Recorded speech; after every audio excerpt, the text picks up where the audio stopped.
Esto parece una broma, o sea, si en 2018 todos pensamos que Alemania solo podía meter la pata una vez, realmente estábamos muy equivocados. Pero creo que a diferencia de hace 4 años el panorama no se ve tan oscuro. O bueno, tal vez sí. En este video te voy a contar con profundidad qué le pasó a Alemania en el Mundial de Qatar 2022. Vamos a ver desde el final de la era con el técnico que se comía los mocos hasta el entrenador mejor pagado del Mundial que no le da para avanzar de fase de grupos. Así que comencemos.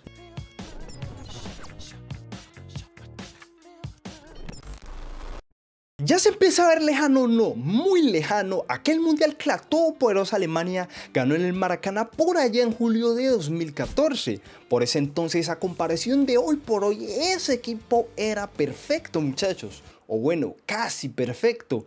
En ese mundial, en el grupo G donde se situaron, acabaron con todos sin complicación alguna. Y en eliminatoria, salvo con Argelia, se cargaron a todos unos equipazos. En cuartos a Francia, en la semifinal a Brasil y de qué manera, y en la final a un digno Argentina. Eso sí, al final de ese mundial las cosas cambiaron bastante. El plantel que quedó tetracampeón ya estaba más cerca del retiro que de seguir siendo absolutos en la selección, y sumado a un notable estancamiento de Joachim Löw con el control del equipo, táctica como extradeportivamente lo llevaron poco a poco al abismo en un Euro 2016 donde compitieron relativamente bien, llegando a semis, pero se les empezaba a ver las costuras que no pudieron controlar en Rusia 2018, donde fracasaron estrepitosamente, en un grupo incluso inferior en dificultad al que tuvieron en ese mundial. ¿No les parece? En ese mundial, a diferencia de este, definitivamente había que darle fin al ciclo de Joachim Löw y toda esa base de jugadores. Y desde ahí creo que se hizo un error en la Federación Alemana, muchachos, porque mantuvieron al entrenador hasta inicios del 2021, o sea, el año pasado, donde le dieron aparte de gran parte de las clasificaciones al Mundial 2022, le dieron además una Eurocopa. Euro donde pasó muy apurado en grupos y donde quedó eliminado en octavos de final con la Inglaterra de Gareth Southgate. Sí, muchachos, Gareth Southgate los eliminó y con contundencia además. Ya era tan insostenible lo de Joachim que miren, muchachos, el porcentaje de rendimiento que registró en los últimos años, desde 2016 hasta el 2021 en comparación al de 2010 hasta 2015, o sea, hay una diferencia notable. Pues bueno, se fue Joachim y llegó Hansi Flick, tarde pero llegó. Y sinceramente no había alguien mejor para dirigir a este equipo que él.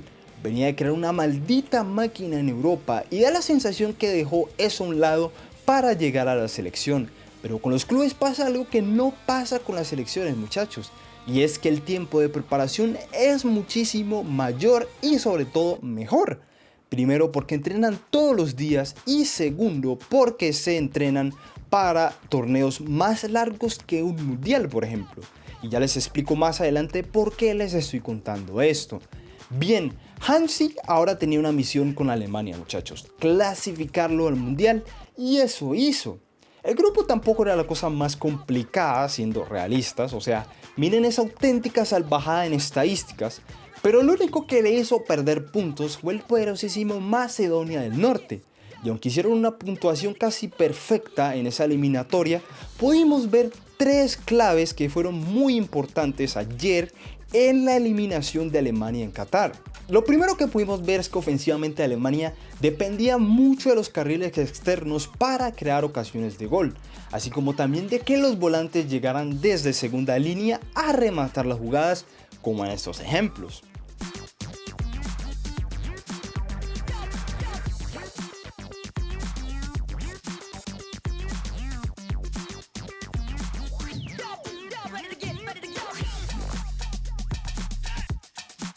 Otra clave que se complementa a la primera incluso, muchachos, es que Alemania no tiene un 9 como referente. Sin decir obviamente que Timo Werner, Kevin Volland, Karina Adeyemi, Youssef Moukoko o el mismo Füllkrug, que es un caso aparte, ya lo voy a decir, son malos jugadores. Pero si comparamos el perfil de futbolista que era Mario Gómez y el mismísimo Miroslav Klose, son cosas muy diferentes a un Timo Werner que lleva una barbaridad de goles en toda su carrera, pero que se quedaba corto para el estilo de 9 que necesitaba Alemania.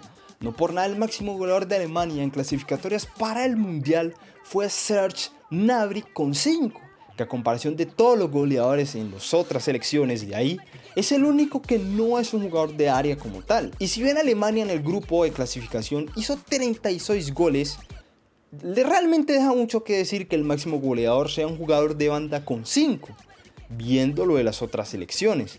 Esto evidentemente no es algo malo, pero tuvo mucha importancia en este mundial y ya vamos a ver por qué. Y el tercer punto es que Alemania, si bien ofensivamente era una máquina atacando por banda, defensivamente las contras y en especial los balones en largo a la espalda de la línea defensiva le costaban una barbaridad. Miren estas jugadas. Bodvarsson out-muscles Klosterman on the left. Nothing win over the Ukraine just a few days ago, but it wasn't the start.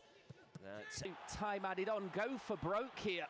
They may as well as the ball comes across. O sea, ofensivamente muy bien, pero para que un equipo funcione de la mejor manera, evidentemente debe haber un balance tanto ofensivo como defensivo.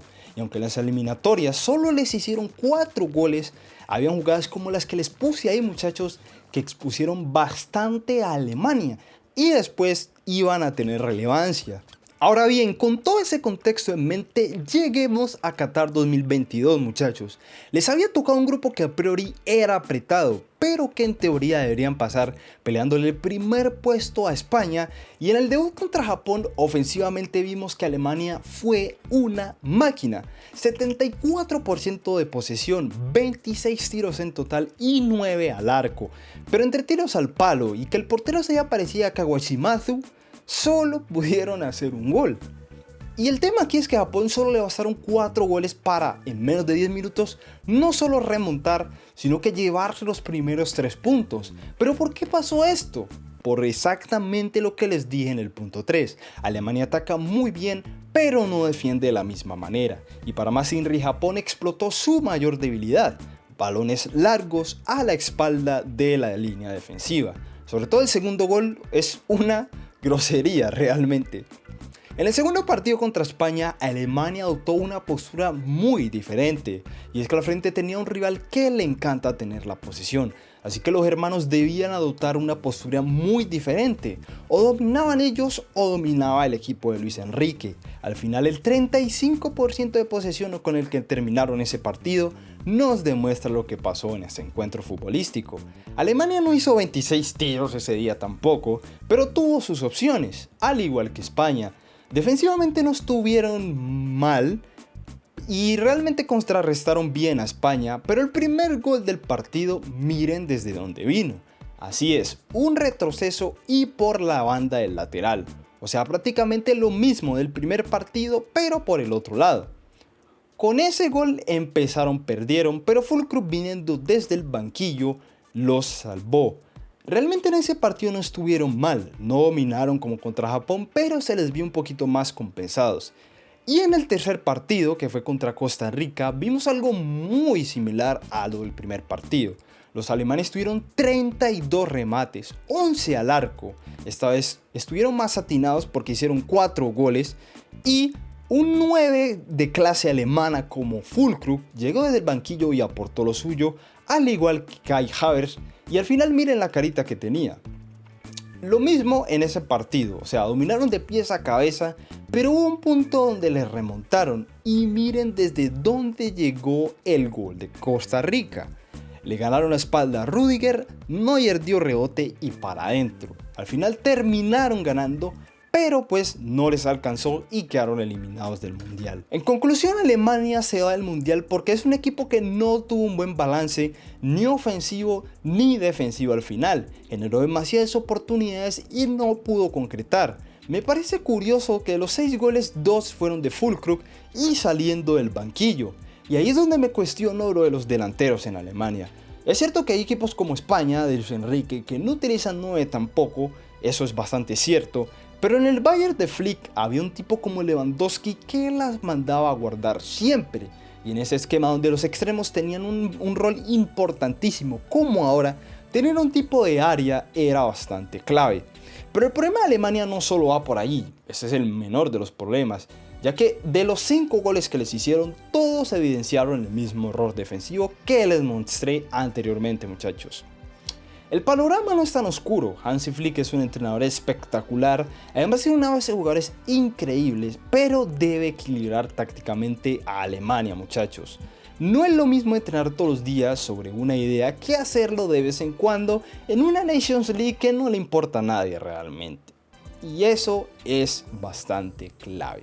Pero en fin, ¿qué opinan de la eliminación de Alemania, muchachos? ¿Ustedes despedirían a Hansi Flick o creen que es el hombre indicado para levantar a Alemania de esta situación? Sinceramente me interesa saber demasiado su opinión, a ver si yo soy el único que debe pensar que hay que bancar a Hansi. No dejen de seguirme en Twitter como @AlexIMP2, donde todos los días aportamos datos que introducimos a estos videos. Tampoco dejen de suscribirse al canal para ver más contenido como este. Nada más, soy AlexIMP, nos vemos en la próxima.